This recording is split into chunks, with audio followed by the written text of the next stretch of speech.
ESPN 106.3 and News Channel 5 present Football Night in South Florida. Welcome to Football Night in South Florida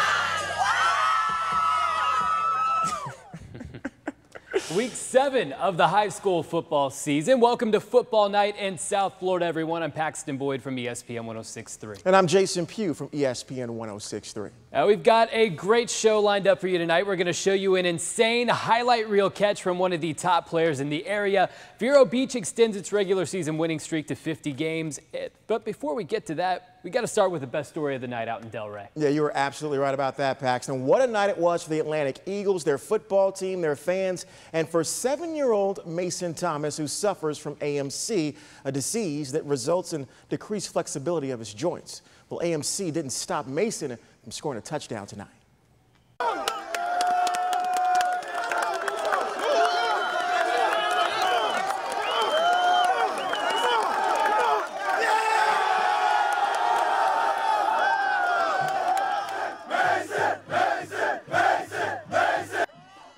That was the scene at halftime at Atlantic High School. Thomas, well, he has definitely found a second family at Atlantic these past few weeks. Tonight was the culmination of his time with the team. He has always defied the odds, and tonight, Mason even surprised himself.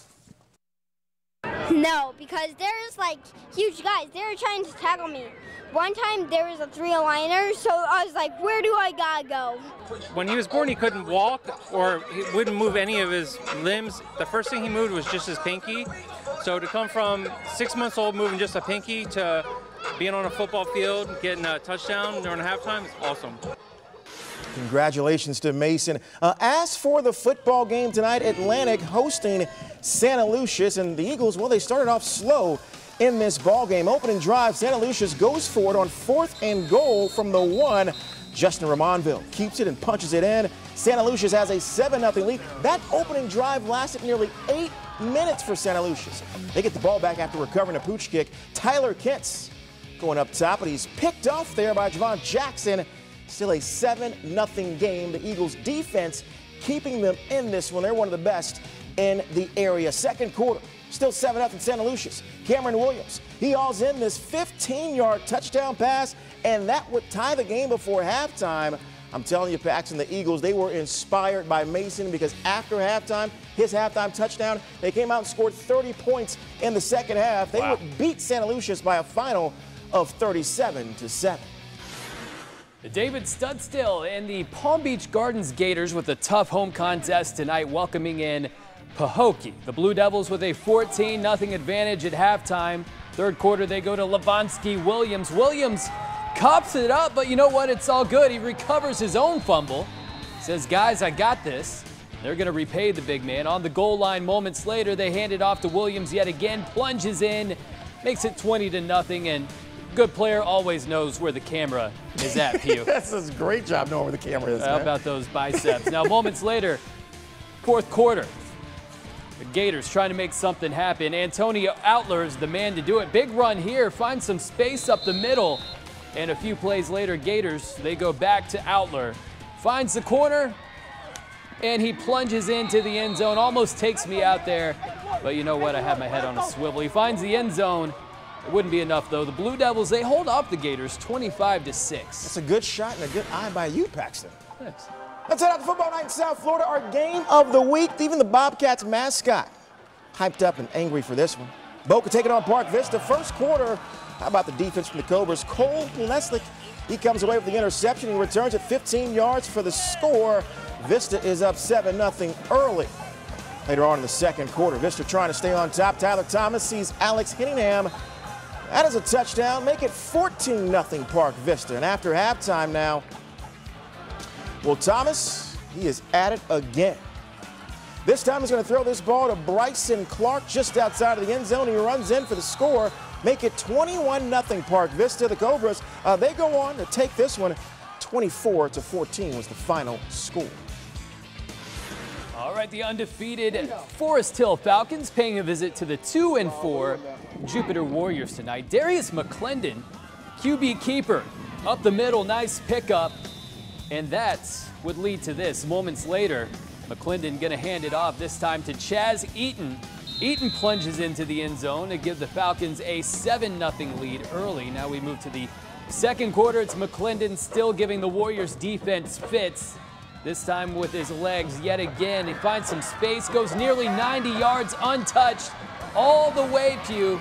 Forest Hill still undefeated. They take down Jupiter 26-21. Showing off the wheels there. How about Wellington hosting Dwyer? Remember that huge win for the Wolverines against Seminole Ridge that came down to the wire. How will they respond this week? Dwyer getting on the board first. Gio Richardson hands off to Reggie Gatson, and watch him go. 73-yard touchdown run. And Dwyer is rolling early. Later on, Richardson, this time showing off the arm. Jamari Gaines. Touchdown pass there. He goes into the end zone untouched. And, well, Reggie Gatson, he had himself a night, Paxton. Give it to him one more time. Runs right past that Wolverines defense. He was impressive. So were the Panthers. Their offense could not be slowed down tonight. The defense, well, they came to play as well. That interception by Colby Dempsey there, one of 2 interceptions he had in this ball game. He returns that one inside the 5. Well, Dwyer, they would go on to win this one big over Wellington. Your final score, 55-7. Nice looking group here. Homecoming out of Cardinal Newman. The Crusaders welcoming in Suncoast. And Richard Vincent, he's coming home to the end zone. Touchdown catch from Ethan DiBardino, and Newman up 21-0. Middle of the second quarter, this time special teams coming through. They get the block punt, and the Crusaders going to get the ball back. Now next drive for the Crusaders. Chris Dior, look at the jump cut. Changes direction on the step of a dime. Takes this handoff all the way to the house. It's 33-0 Newman. And one more score for the Crusaders, this time on a 3rd and 24. No surprise here. It's Dior yet again. Showing off the moves, showing off the wheels. He can't be stopped. No one can bring him down. All the way, Crusaders win this one big. It's 41-0, the final score. Already tied their win total from last year at 5. I feel like he makes a play like that every single Friday night. Let's head out to Kings Academy. They were taking on Pinecrest. Kings Academy ranked 10th in the ESPN 106.3 Top 10 poll. They led 21-8 at half. First drive of the second half, Presley Allman, the 2-yard run here. Go ahead and make it 28-8 Kings Academy. Next drive, Justin Wake to Jeremiah Stroggins for the 35-yard pickup there. Loses his glasses, but did keep the ball. Surprised he caught that. Nice job. Wow. Gotta get some goggles. Later on in that drive, Wake rolls out and he finds Corey Croteau for the 5-yard touchdown. 35-8 Kings Academy. Early on in the fourth quarter, Presley Allman finds the end zone once again. The 2-point conversion, no good. 41-8 Kings at this point. Lions go on to win 48-8. They remain perfect on the season. Got to start the fun for some goggles. Benjamin Buccaneers have a home conference game tonight against John Carroll, and it would be the Rams who would strike first. Savion Baker in for pay dirt. John Carroll jumps out to a 7-0 lead early. Now check this out, Pew. Second quarter, Santino Marucci drops back, tosses it up. Kyer Elam comes down with it. Insane one-handed grab. Let's take another look at it because it's just too good. Wow. Kyer. That is amazing. Easy money. Yeah.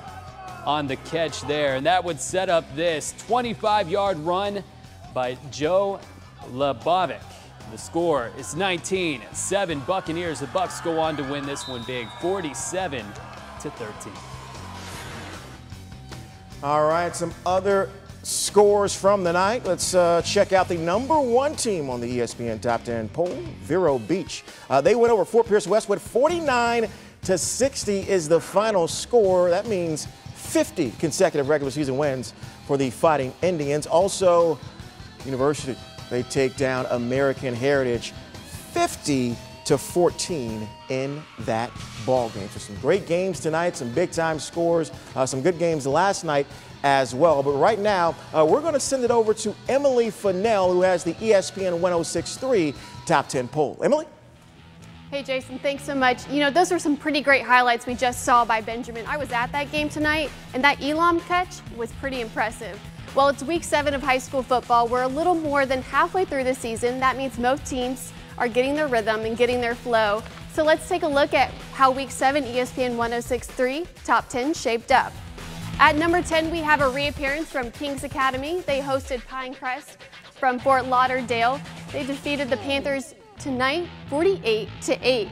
At number 9, we have Forest Hill. They improved from number 10 last week and beat Jupiter tonight 26-21. They go on the road next week to DWYER. Moving on to number 8, the Pahokee Blue Devils dropped one spot from last week's number 7 slot.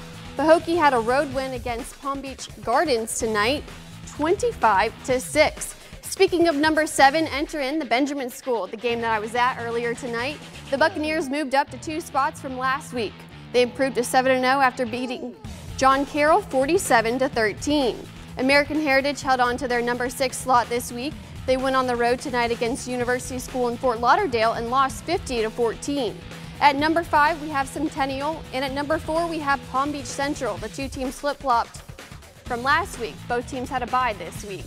And our top 3 teams in the Palm Beaches and Treasure Coast remain tried and true for yet another week. We have Panther DWYERs at number 3. They beat Wellington tonight 55-7. The Atlantic Eagles at number 2. They defeated Santa Lucia's 37-7. And my alma mater, the Fighting Indians of Vero Beach, in the number 1 seat. They got their 50th consecutive regular season win tonight against Fort Pierce Westwood, winning 49-16. Very, very proud of Coach Jay and company up in Vero. And moving on to the biggest highlight of the week, let's send it back over to Jason and Paxton. Guys. All right, thanks so much, Emily. What a night it was for high school football. We talked about Mason Thomas. We've seen some pretty cool plays, but Pax, it's time now for the top play of the night, and it was the Benjamin catch. Can we show the highlight for the people? The catch by Kyer Elam. Just insane, Paxton. Currently blowing up on Twitter right now. You see, climbs the ladder, goes up for one hand. Too good to hear about. You got to see it for yourself. Look at that. Making Odell it look easy. Beckham-esque. Exactly. Dude One holds hand. offers from just about anyone you can imagine. Florida, Miami, Stanford, Ohio State. There was the a big scout boys. from Georgia there tonight. I'm pretty sure he was impressed with that Yeah. grab. That is just amazing. And high school senior. He was in our top 63 list. One of the top seniors here in Palm Beach County, top 10 senior here in Palm Beach County and the Treasure Coast. So, I mean, he has just been outstanding this season, and that highlight just shows you. Probably not the last time we're going to see that catch. No, yeah. We're probably going to see it on Saturdays. Probably going to see it on Sundays, too, Yeah. maybe someday from Kyer. So that's going to do it for us tonight. Thank you so much for watching Football Night in South Florida Overtime. I'm Jason Pugh. He's Paxton Boyd. For Emily Fennell, for everyone here at ESPN 106.3 and WPTV News Channel 5. Thanks so much for watching. We will see you next week.